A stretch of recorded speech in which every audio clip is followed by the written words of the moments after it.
My name is Jeannette Brennan. My husband is Doug, and I have two boys, Mason and Nolan.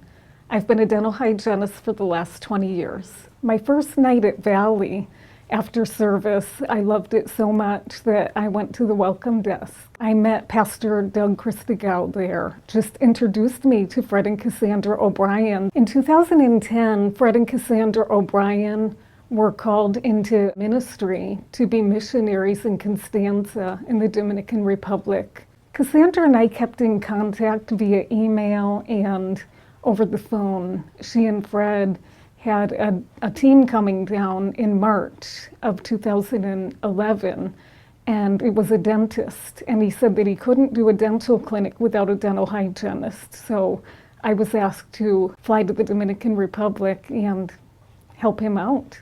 I had never seen such great need for dental care in my 20-year career.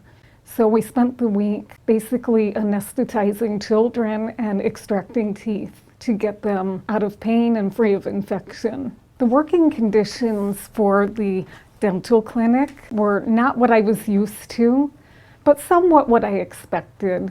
It wasn't glamorous. There was not a lot of light. I had a little flashlight on my head that I would wear to see into the children's mouths. There was no running water. There was no dental equipment. I believe it was my second trip. There was a little girl who came up to me and she was pulling on my scrub top, and I only speak a weak little bit of Spanish, but I know how to ask if you're in pain. So she was pulling on my shirt, pointing to her mouth, to a tooth, and she was able to tell me that she was in pain. That just really struck a chord in me and put a fire in my heart that these children are desperate for care, and they receive it with such valiant little hearts. They're so brave and strong and amazing. And we prayed for that little girl before we started, and she did great. And I just remember that and know at the same time that without the power of God working through me, that there's no way. There's no way. So it's an awesome feeling to know that you don't have the strength to do what needs to be done, because I would never want to cause her more pain.